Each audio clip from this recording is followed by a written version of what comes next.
Bon, qui fait quoi, là? Nous allons maintenant faire une lecture des nouvelles...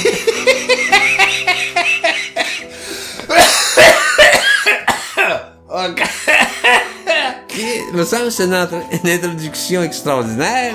Quand tu prends ta voix officielle, Oui. tu te vois pas la tête que t'as. C'est irrépressible. Je ne peux pas ne pas rire. Nous allons maintenant faire une nouvelle d'Anton Tchekhov. Parue en 1883. Une nature mystérieuse. OK, attends. Ouais, de la fin. Et ça va comme suit. Un compartiment de première classe. Sur le siège, tapissé de velours framboise, une jolie petite dame est à moitié couchée. Un bel éventail à franges tremble dans sa main convulsivement serrée. Le pince-nez tombe à chaque instant de son joli petit nez. La broche sur sa poitrine s'élève et s'abaisse comme une barque sur la mer. Elle est émue. Sur le siège qui lui fait face, a pris place un fonctionnaire départemental hors cadre, jeune écrivain commençant qui publie dans les gazettes du département de petits récits ou, comme les appelle lui-même, des nouvelles, empruntées à la vie du grand monde. Il la dévisage fixement, avec l'air d'un connaisseur.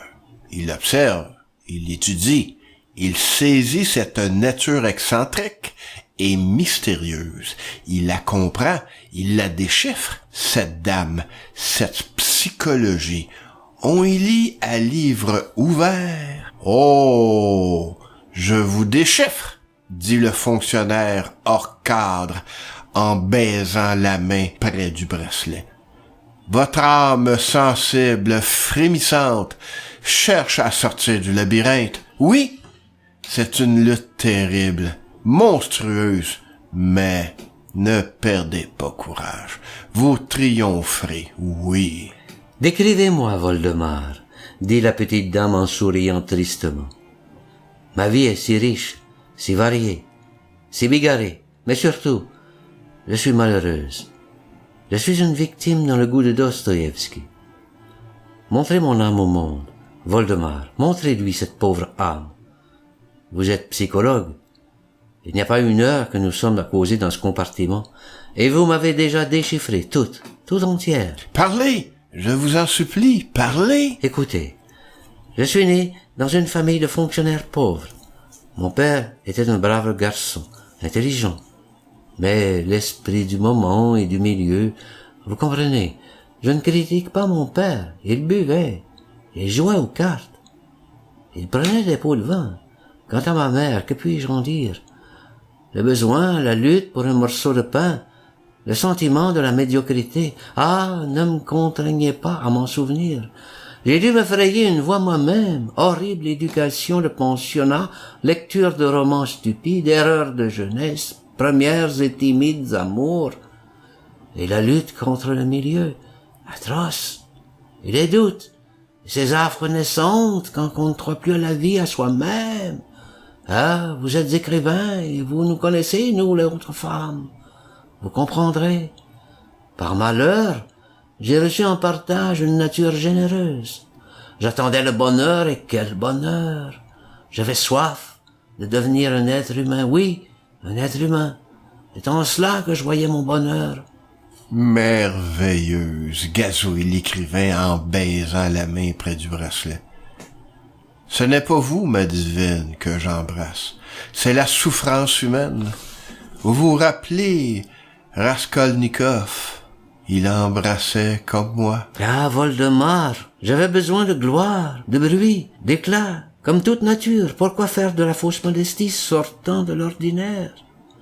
J'avais soif de quelque chose d'extraordinaire qui ne fût pas féminin. Et voilà que se trouve sur mon chemin un général, riche et vieux. Comprenez-moi, Voldemar. Moi, je me sacrifiais, mais je renonçais à moi-même. Entendez-vous, je ne pouvais faire autrement. J'ai enrichi ma famille, j'ai commencé à voyager, à faire le bien. Et comme je souffrais, comme les étreintes de ce général m'étaient intolérables, bassement vulgaires, encore qu'il faille lui rendre cette justice. De son temps, il s'était bien battu. Il y a eu des minutes atroces. Mais ce qui me réconfortait, c'était la pensée que d'un jour à l'autre, le vieillard allait mourir, que je commencerais à vivre comme je le voulais, que je me donnerais à l'homme que j'aimerais, que je serais heureuse. Or, cet homme existe, Voldemort. Dieu le sait, il existe.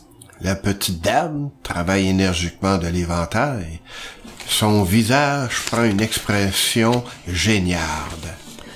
Mais voici qu'il meurt, le vieillard. Il m'avait laissé un petit quelque chose, et j'étais libre comme l'oiseau. C'était le moment d'être heureuse, n'est-ce pas, Voldemort? Le bonheur frappait à ma fenêtre.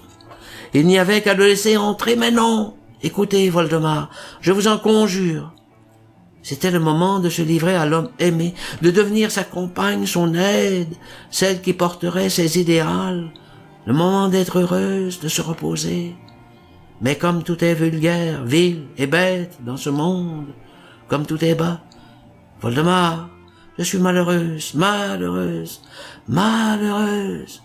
Devant moi se dressent de nouveaux obstacles. De rechef, je sens que mon bonheur est loin. Ah, que de souffrance, si vous saviez, que de souffrance. Mais quoi? Quel obstacle? Je vous en supplie, parlez. Quoi donc? Un autre riche vieillard. L'éventail, brisé, cache le charmant visage. L'écrivain appuie sa tête contemplative sur son poing, soupire, et l'air d'un expert en psychologie demeure pensif. La locomotive siffle et chointe. Les rideaux des vitres rougissent dans le soleil couchant. Une nature mystérieuse d'Anton Tchekhov, lu par Jean et Michel au micro. À la prochaine. Bye bye! Bon, c'est bien.